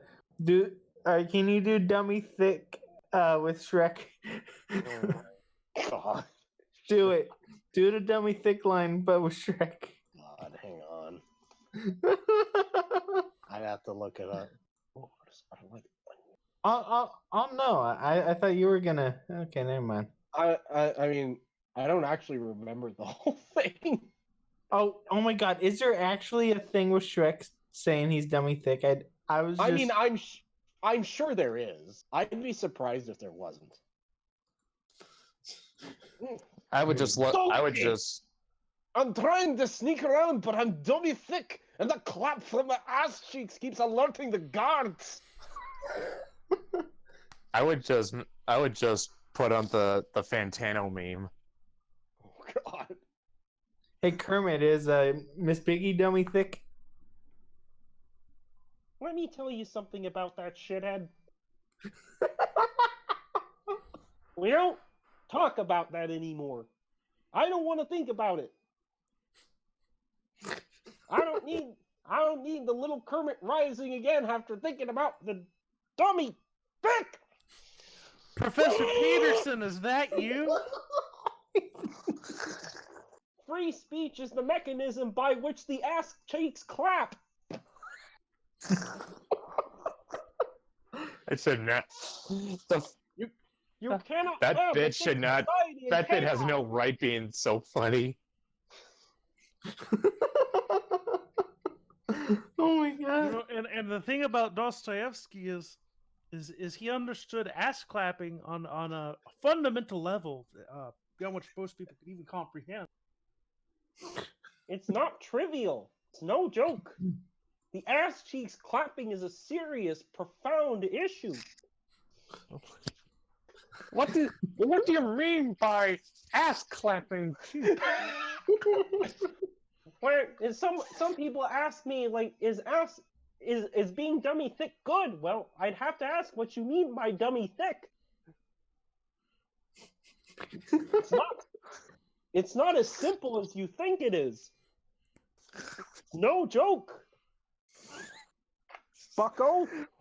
Why is this bit so funny? I don't. Because it's so spot on. Did you go ham on Miss Piggy's ass? It depends I on think what we you might mean want by to rein ham. it in on a joke. Say what, Matt? I think we might want to rein it in on the jokes. Yeah.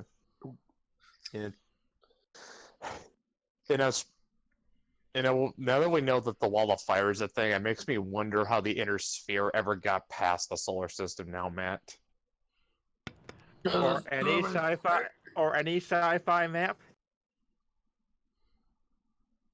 I'm sure. Can you hand wave it away with FTL travel? Yeah. Most likely. FTL travel is supposed to be possible in BattleTech, isn't it? Yeah. Although the best way of handling that would be just to create a wormhole. That's essentially what jump ships do, don't they? Except for, in a way, And they're not. they don't really explain how fast and light travel works. So it's like the hyperdrive in Star Wars. It just works. That's right, with more realistic Designed by wingtips. Todd Howard himself. It just works. It just works. It just works. It's like the King Crimson meme. The next Star Wars movie's gonna have 16 times the detail. 16 times the ray tracing or whatever. 16 times. Fucking Todd Howard. Jesus Christ. I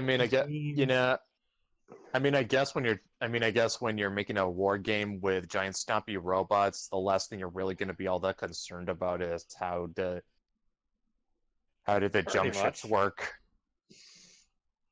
Just the means to get you from point A to point B. That's it. Just like the Falcon.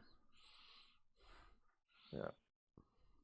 She Well, doesn't look like much, kid, but she's got it where it counts. Now that I think about it, do the ships even play much of a role in BattleTech? They have a separate game called Aerotech, which basically focuses more along the lines of the space combat of the universe. I had this cool idea. We brought up Todd Howard and all that shit. It made me think of this idea I had. I'm sure other people have had it too. That how like Bethesda games have like a opening tutorial level. Yeah, they didn't used to, but Well, Fallout 4 kind of had one, but you're just kind of in the vault trying to get out, and then there's the opening. I had this idea for an opening sequence where, I don't think Morrowind had like a tutorial segment.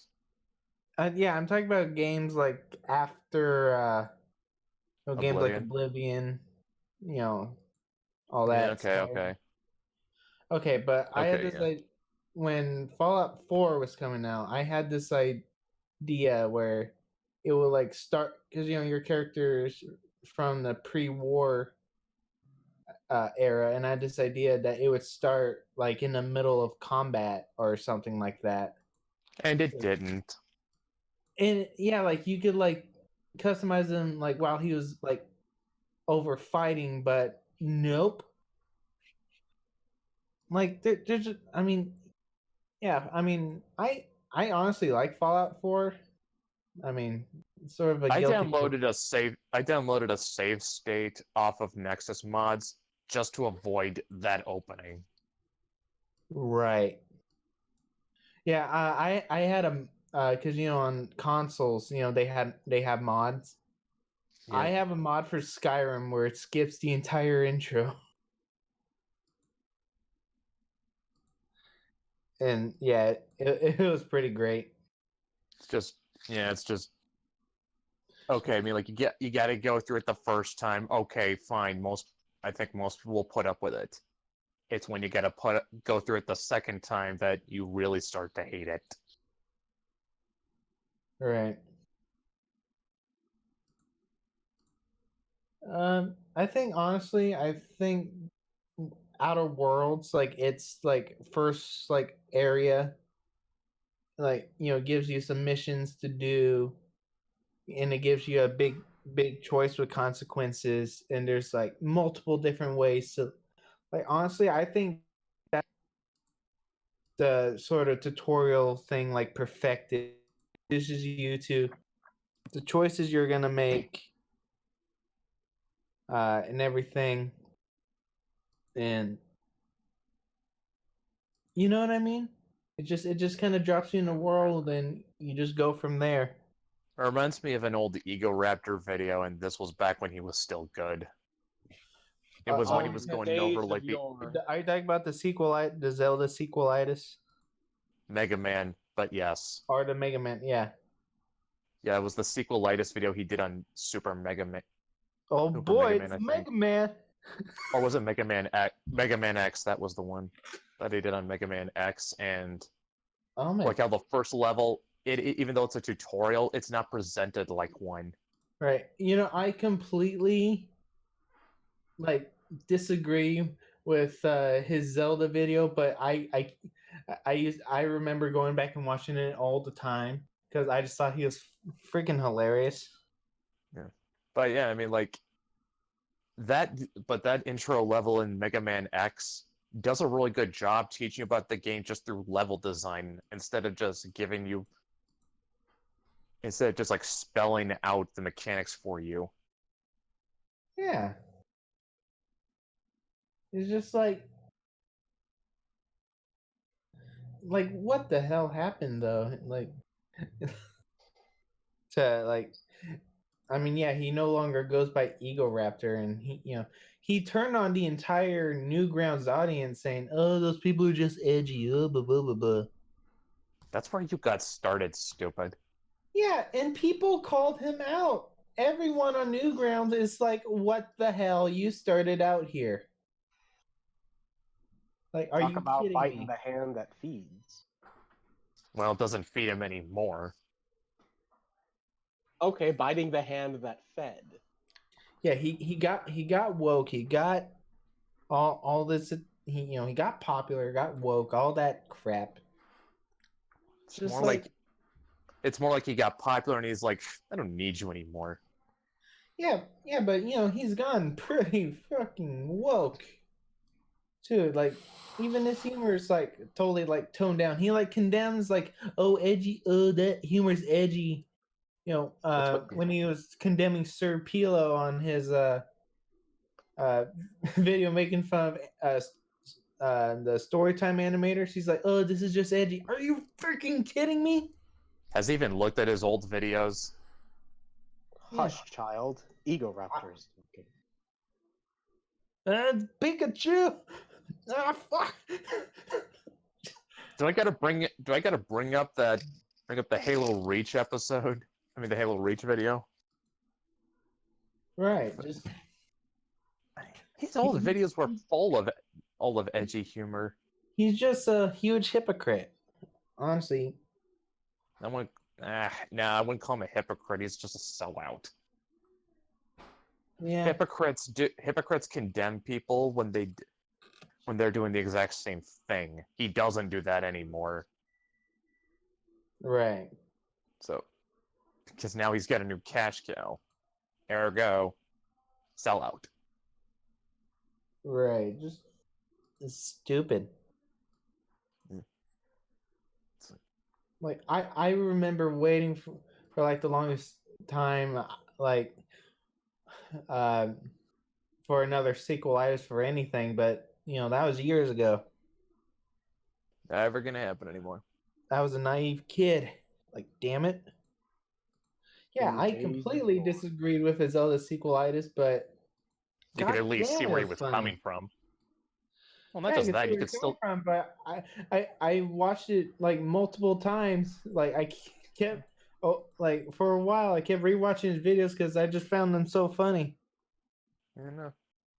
I mean, yeah, and like I said, even if you didn't agree with what he was saying in there, like you could at least see, you could at least get his point of view, like why he thought the way he did. I didn't even go in for a point of view. I just thought he was funny. Yeah. I think that was essentially the whole point. Yeah. Ah, God, It's kind of this. it was like what over 10 years ago now that the It's kind of sequelized videos. Like I look. Right. The last one he did was Zelda, right? I believe so. Yes. It was 5 years ago, actually. But okay, there were okay. There were other ones. I don't know. He has videos going. like two Castlevania ones and the Mega Man one. Right. Yeah. He has videos going back. Long, like long before that. I know that.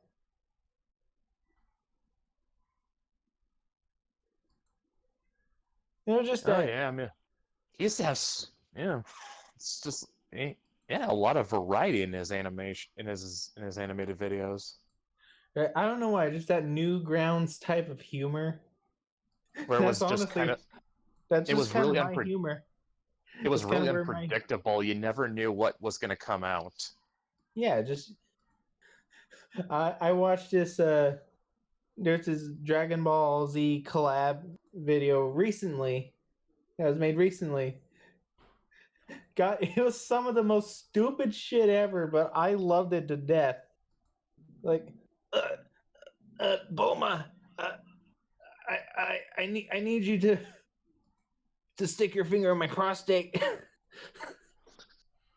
Makes me think of what was that?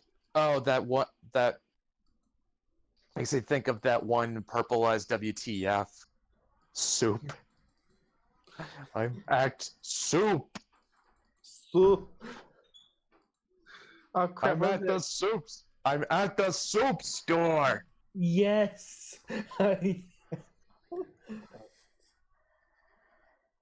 Got the soup. Code meant? That was the same guy. Yeah, that was him. But yeah, there was a clip, and it's like it's this whole. I think it's from Code Meant. Yeah, because I think the original had Lelouch and Suzaku, and Suzaku is at a soup store, and he's like, just like, why are you there? I'm getting soup. I'm buying clothes. Just a second. I'm buying clothes. There's only. Why are you? There's only soup. I thought you were at soup. What do you mean you're at soup? I got the clip. God, that was so funny. Right. There we go. Yeah, it was like, yeah, that type of man. That was from a type of humor. That was from an era in YouTube where pretty much anything went, and you were never really sure what was gonna. You like. I can't find them. There's only soup. What do you mean there's only soup? It means there's only soup. Well, then get out of this soup aisle. All right, you don't have to shout at me. Like guys listening to it. There's more soup. What do you mean there's more soup? There's just more soup. Go into the next aisle. There's still soup. Where are you right now? I'm at soup. What do you mean you're at soup? I mean I'm at soup. What store are you in? I'm at the soup store. Why are you buying clothes at the soup store? Fuck you. That was like I said, it was from an era in YouTube where like you were never sure what you were going to get. It was very unpredictable. I see that video Tim posted that Oprah thing with the overnight. Yes, stuff. yes. Oh god, yes. But yeah, it was like, man. Oh, I That's rem- horrifying. that was. I missed that. I missed that. I missed that. Missed that. It was like it was wild. It was chaotic. You never Oh knew god, what was I'm gonna so happen. close. It was. It was. Just a little bit more. It was. It was a fun. It Rip was a York fun time to again. be on YouTube back in the day. Yeah, yeah. The internet was like the Wild West. Honestly. Yeah. Yeah. Nation? I'm almost done with these battle sisters. Okay. I'm playing that video. More motivation? You still don't understand what our children are up against? Let me read you something that was posted on our message board from someone who claims to be Can you a guys hear member it? of a known Yeah. pedophile. It said, this, he doesn't forgive, he does not forget. His group has over 9,000 penises, and they're all raped. So, I want you to know they're organized, and they have systematic ways of hurting children. And they use the internet to do it. These are the predators that are molesting and raping our children, then trading the photos and videos online. And I want No. There's a song. There's like a remix. Good. Of course there is. That was. I can't believe it. Well, there's On still our that. message boards. There's still some of that craziness to be had on YouTube. I mean, have you seen Heavy is Dead? Huh? Name doesn't ring a bell. Okay, I'm gonna play you like a clip from it really quick. Well, that was idiotic. Off to hang myself. Off and left. I think we're. Well, I think now we really are starting to idiotic. turn Off to hang myself. Off and left. Yeah, I think we might want to make a separate stream for it. Yeah. So anyway, yeah, there's a highly exploitable clip from that where the spy from Team Fortress 2 just says, "Well, off to hang myself," and then flips onto the gallows. Oh, those source filmmaker videos. Those are always great. Yeah. Oh, those are. Yeah, freaking hilarious. So anyway, yeah, it's 11 o'clock, so I'm gonna have to sign off and get everyone to sleep. But you guys can feel free to hang out. I'm just gonna kill the stream. So Yeah. All right. Well, glad you're in the new house. Yeah. House of Dan and I. absolutely, man, and hopefully it'll be a little bit more manageable now. And I can't wait to get our proofs and get this damn campaign fulfilled, so we can move on to the Patreon phase and planning our next campaigns and our next issues. So thanks, guys, I for will coming. yeah. Go ahead. We'll say this though. No problem. Yeah, we'll say this though as a little bit of an update. What's that? Yeah, Victor's hard at work getting the line art done for the cover as well as the next page, as well as the next few pages for Changeling number 2. And I'm starting work on the rough draft for issue 3. All Trying right. to keep my groove of hitting at least one page a day. Cool. In terms of the Patreon, I have one of the things we're going to be offering in our new subscription model is a monthly short audio story. I have one recorded from Lenore called My Friend Paige. There's a sample of it up on the Mythoverse YouTube channel. That one's about an hour and 10 minutes, so it's a fantastically fun little story, slice of life story about an every girl and her super genius friend. And the next story will be called "The New Kid and His Impressively Magnificent Hat," and it's all about 3 very popular kids in elementary school. When all of a sudden their dominance is challenged by a new kid who shows up in an impressively magnificent hat. So they spend the entire story trying to regain their lost social status from this new kid who just seems to suddenly command all the kids' respect for some reason that they can't understand. Then I also, It's a KKK hat. it's not a KKK hat, but it is impressively magnificent.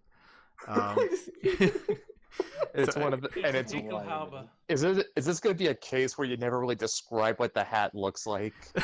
Everyone No. just says it looks really cool. His hat is thick. Yeah, it's a dummy thick hat. No, I do describe the hat, and it's utterly ridiculous. So that I'm really proud of that story. That's the story I wrote over the weekend, and I think that one's hilarious, and I think you guys are gonna love it.